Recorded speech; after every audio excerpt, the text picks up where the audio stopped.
कांग्रेस छोड़कर जाने वालों पर सीएम गहलोत का कटाक्ष।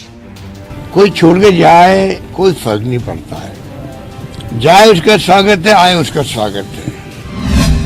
सीएम बोले कोई छोड़कर जाए फर्क नहीं पड़ता, ऐसे लोग रहे तो बुराई करेंगे। आपके मन और मस्तिष्क के अंदर पार्टी की बात नहीं रहेगी, उससे ज्यादा नुकसान है पार्टी को। इससे अच्छा आप जाइए बाहर। गहलोत की खरी खरी, पहले भी कई लोग कांग्रेस छोड़ गए और उनको वापस आना पड़ा। ये समुद्र की तरह है, समुद्र की तरह है। इसमें पहले भी कई लोग गए बड़े बड़े, उनको वापस आना पड़ा पार्टी के अंदर। ये क्या गवाह है। गहलोत का संदेश, कांग्रेस एक आंदोलन की तरह, 135 साल का लंबा इतिहास। कांग्रेस एक आंदोलन की तरह देश के अंदर आज 135 साल का इतिहास अगर है, लंबा इतिहास है, तो आप सोच सकते हो कि इसके अंदर ये समुद्र की तरह है, समुद्र की तरह है। सीएम ने कहा कांग्रेस केंद्र में सत्ता में नहीं, लेकिन देश के घर घर में है। एकमात्र पार्टी कांग्रेस पार्टी जो पूरे देश के हर गांव में बसेगी, हर घर में बसेगी, मिलेगी आपको। हाथ न माने अपने बेगाने। स्वागत है आप सभी का। आप देख रहे हैं प्राइम डिबेट, आपके साथ मैं हूं स्वप्निल। कांग्रेस छोड़कर जाने वाले नेताओं पर सीएम गहलोत ने कटाक्ष किया है। उन्होंने कहा कोई भी छोड़कर जाए कोई फर्क नहीं पड़ता। अब खास बात यह देखिए कि कांग्रेस से लगातार नेताओं के पलायन का सिलसिला जारी है। 2016 से 2021 के बीच सबसे ज्यादा झटका कांग्रेस को लगा। 170 विधायकों ने कांग्रेस का साथ छोड़ा और यही एक बड़ी वजह रही जिसके चलते 5 राज्यों की सरकार से भी कांग्रेस हाथ गवा बैठी। सरकार हाथ से गवा बैठी। अब ऐसे में यह कहना कि फर्क नहीं पड़ता, इसे समझने की जरूरत है, क्योंकि कई सवाल इससे जुड़े हैं जो खड़े हो रहे हैं। आखिर इस पार्टी में जारी पलायन से कांग्रेस को फर्क क्यों नहीं पड़ रहा है? राज्यों में सरकार गिर गई, आखिर फर्क क्यों नहीं पड़ रहा है? एक एक कर नेता आखिर जा क्यों रहे हैं? इन्हीं पर आज प्राइम डिबेट में बातचीत करेंगे और इन सवालों के जवाब खंगालने की कोशिश करेंगे। प्राइम डिबेट के जो प्राइम सवाल है वो जान लीजिए। सवाल नंबर 1 है कि आखिर क्यों एक एक कर अपने कांग्रेस से बेगाने हो रहे हैं, और वो भी इतनी बड़ी संख्या में। अगर आप देखेंगे 2014 के बाद से आज तक तो कई चेहरे कांग्रेस का साथ छोड़ चुके हैं। सवाल नंबर 2, क्या वाकई कांग्रेस को अपने लोगों के चले जाने से कोई फर्क नहीं पड़ता है? और सवाल नंबर 3 है कि बीजेपी तो लगभग ऐसा मान लीजिए कि तैयारी बैठी होती है, कांग्रेस से कोई बेगाना हो तो उसे तुरंत अपना बना लें। तो आखिर बीजेपी को ये कांग्रेस के बेगाने भाग क्यों रहे, जबकि जब तक वो चेहरे कांग्रेस में रहे बीजेपी के निशाने पर रहे? तो आज इन्हीं सवालों के जवाब खंगालने की कोशिश करेंगे। मेरे साथ जो गेस्ट पैनल जुड़ रहा है आपको इंट्रोड्यूस करवा देता हूं। मेरे साथ जुड़ रहे हैं आर तिवारी जी, कांग्रेस नेता है, रामलाल शर्मा जी बीजेपी विधायक हैं, और अवधेश अकोदिया जी वरिष्ठ पत्रकार हैं। आप सभी का स्वागत है न्यूज 18 राजस्थान पर। आर तिवारी जी, एक होता है परिवार, परिवार में से एक भी व्यक्ति जाए तो दुख सबको होता है, जाने वाले को भी और परिवार को भी। पर सीएम गहलोत जब ये कह रहे हैं कि कोई फर्क नहीं पड़ता, तो वो कहना क्या चाह रहे हैं? स्वप्निल, राजस्थान के जननायक अशोक गहलोत राजस्थान के नहीं पूरे देश के कांग्रेस के सबसे बड़े नेता हैं। और मैं आपको भी बताना चाहता हूं, राजस्थान में नहीं देश में कांग्रेस का इतिहास 1885 से शुरू होता है। ये कांग्रेस से पलायन करने वाले नेता 2016 के बाद में जाने वाले नहीं है। आजादी के पहले भी जब कांग्रेस आंदोलन चला रही थी भारत की जनता को आजादी का, उस समय भी कांग्रेस के बड़े बड़े नेता कांग्रेस को छोड़ करके नए नए बना लिए थे। सुभाष बाबू जो कांग्रेस के अध्यक्ष रहे, राष्ट्रीय अध्यक्ष रहे, आर तिवारी जी, उन्होंने कांग्रेस करके 2 मिनट सुनिए ना आर तिवारी जी। ब्लॉक बनाई। आर तिवारी जी, एक बात सुनिए। एक छोटा बच्चा होता है, उसके हाथ में एक चॉकलेट होती है, तो बड़े लोग उसे चिढ़ाने की कोशिश करते हैं, लाओ ये चॉकलेट मुझे दे दो, लेकिन वो बच्चा किसी भी हालत में उस चॉकलेट को हाथ से जाने नहीं देता। मैं कह रहा हूं कि अगर आप चॉकलेट जितने बहुत अच्छे और बहुत मीठे हैं, तो आसानी से क्यों वो बच्चा जाने दे रहा है हाथ से चॉकलेट? स्वप्निल, मेरी बात सुनो। हाँ, सैद्धांतिक मतभेद होकर के अगर कोई पार्टी छोड़ता वहां तक तो हम स्वीकार करते हैं, बाबा साहब अम्बेडकर भी कांग्रेस छोड़ करके चले गए थे, सुभाष बाबू भी कांग्रेस छोड़ करके चले गए थे, अरे विश्वनाथ प्रताप सिंह भी कांग्रेस छोड़ करके चले गए थे। विश्वनाथ प्रताप सिंह से जो छोड़ने वाले हैं नेता कांग्रेस को, वो सत्ताजीवी लोग हैं, वो सत्ता के बिना रह नहीं सकते। राजीव गांधी जी की पीठ में छुरा भोंक करके नहीं। तो फिर दूसरा सवाल ये है कि ऐसे सत्ताजीवी लोग जब दोबारा आना चाहते हैं तो आप उनको वापस क्यों ले लेते हैं? उनका कांग्रेस नहीं, ऐसे सत्ताजीवी लोग अगर दोबारा कांग्रेस में आना चाहते हैं तो आप वापस क्यों ले लेते हैं?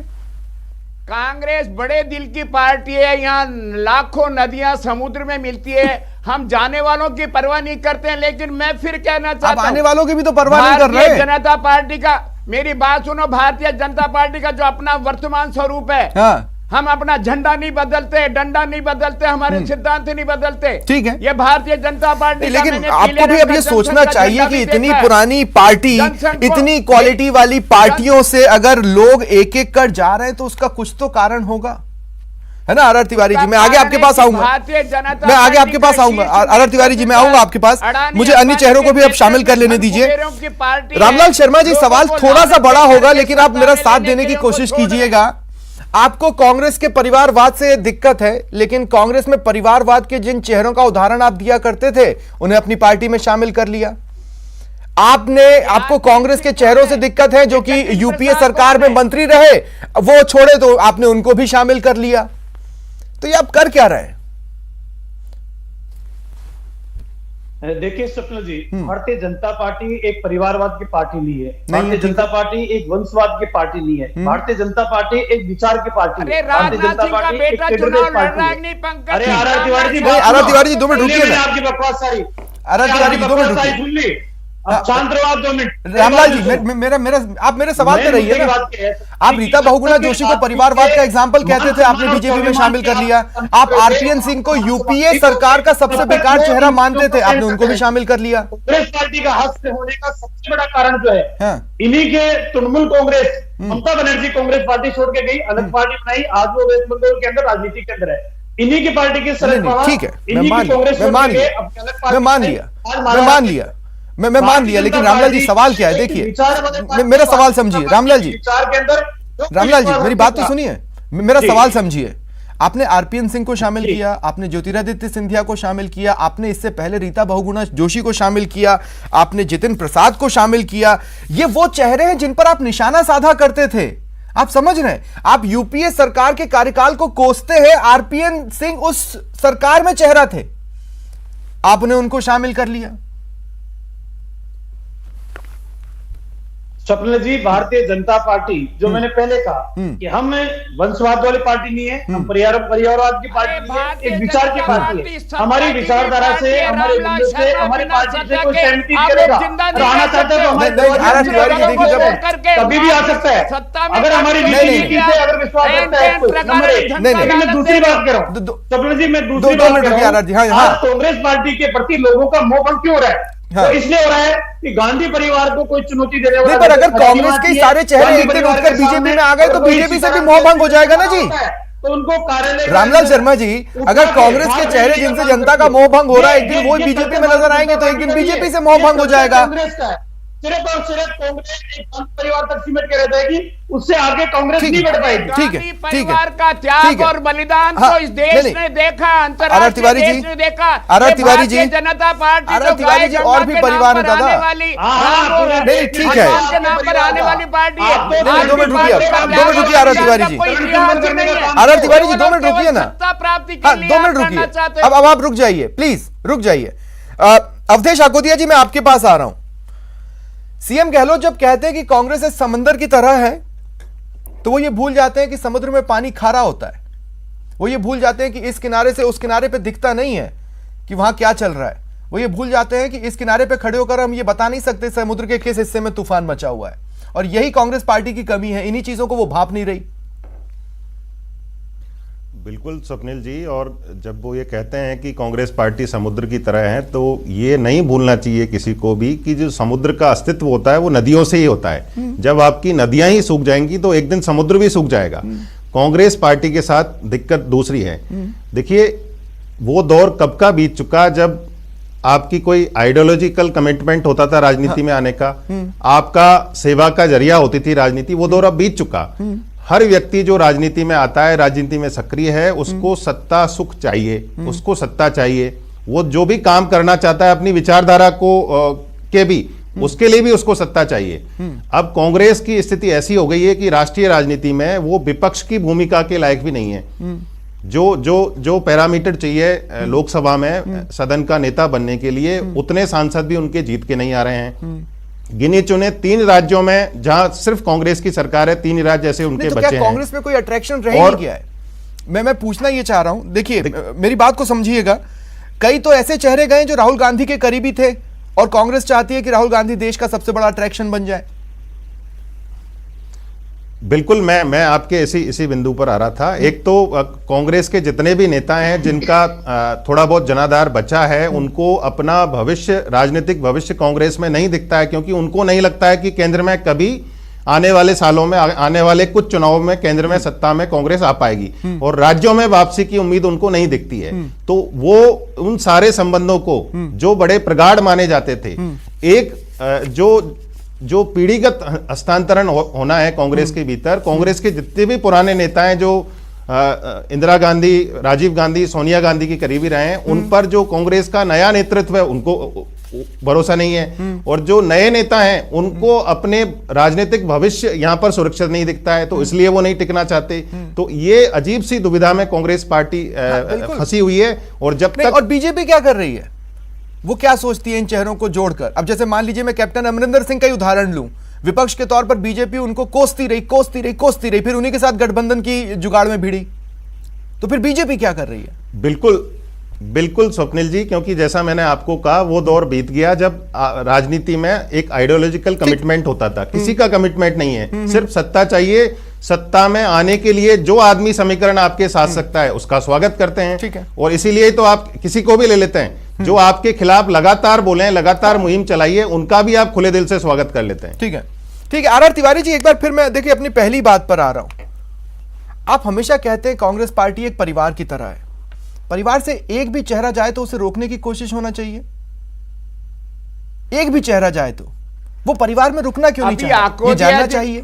स्वप्निल आकोदिया जी ने एक बड़ी मार्मिक बात की। क्या, बताइए। आज किसी भी दल में सैद्धांतिक रूप से अपनी पार्टी के लिए आने की नई पीढ़ी आना ही नहीं चाहती है। आज केवल और केवल सत्ता चाहिए, और इस आग को भड़काने में अगर घी डाला तो भारतीय जनता पार्टी ने डाला है। ये सत्तारूढ़ पार्टी जो कभी जनसंघ हुआ करती थी, नहीं फिर सत्ता के लिए उन्होंने जनता पार्टी में अपना विलय कर दिया, अपना झंडा बदल दिया, भीतर की आग में और जब जनता पार्टी डूबी तो भारतीय जनता पार्टी बना ली। भीतर की आग में ये केवल पार्टी कैसे घी डाल सकती है? जब भाजपा इतनी स्ट्रांग नहीं थी तब भी तो आपके चेहरे आपको छोड़ रहे थे ना। ये केवल कांग्रेस का पलायन नहीं है, इन्होंने देश के तमाम विपक्षी दलों को देखिए, पहली बात तो आप ये समझिए, पलायन कहीं पे भी हो गलत है, दलदल वाली पार्टी बना रहे हैं। और दूसरी बात आपको ये समझना पड़ेगा ना आर तिवारी जी, अपने अंदर झांक कर, भाजपा कोई आज, भाजपा तो आपके भी हिसाब से कोई बहुत पुरानी पार्टी नहीं है ना, उससे पहले भी तो लोग आपको छोड़ रहे थे, तो आप अपने अंदर कब झांकेंगे? ये तो केवल जो सत्ताजीवी है, जो संगठन में अपने निष्ठाएं नहीं दे सकते, तो आप उनको पार्टी में लाते क्यों हैं? लड़ना आप उन्हें पार्टी में रखते क्यों हैं? आप बनाइए ना कोई मोरल ग्राउंड, पार्टी में एंट्री का, या कांग्रेस में पॉलिटिक्स में अगर सक्रिय रहना है और कांग्रेस में रहना है तो ये मोरल ग्राउंड है, इस पर होगा तभी हम किसी को जोड़ेंगे, नहीं तो नहीं जोड़ेंगे। क्यों नहीं बनाते आप मोरल ग्राउंड? नियम कायदे होते हैं, लेकिन गाड़ियां, बड़ी बड़ी चमकती हुई गाड़ियां, मंत्री विधायक बनने की जो लालसा देखिए पीढ़ी में आई है, आर तिवारी जी, कोई आर तिवारी जी एक बात समझिए, जब बस रामलाल जी 2 मिनट में आपके पास आ ही रहा हूं। आर तिवारी जी एक बात समझिए, ये बयान सुनने के बाद कांग्रेस के कार्यकर्ता क्या सोचेंगे? उनका तो मनोबल टूटा ना, कि जब हमें परिवार माने ही नहीं जाता, हमारे होने नहीं होने से फर्क नहीं पड़ता, तो हम यहां क्यों हैं?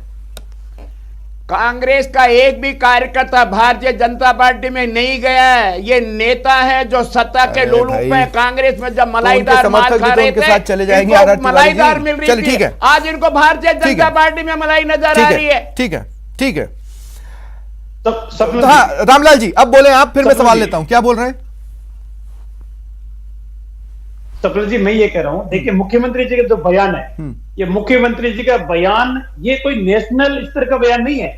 उन्होंने राजस्थान के लेवल के ऊपर बयान दिया है। अब सुनिए, नहीं, पर उनसे सवाल तो यूपी का था। कर्नल बैंसला से मुलाकात करने वाले कांग्रेस पार्टी के कौन से नेता थे?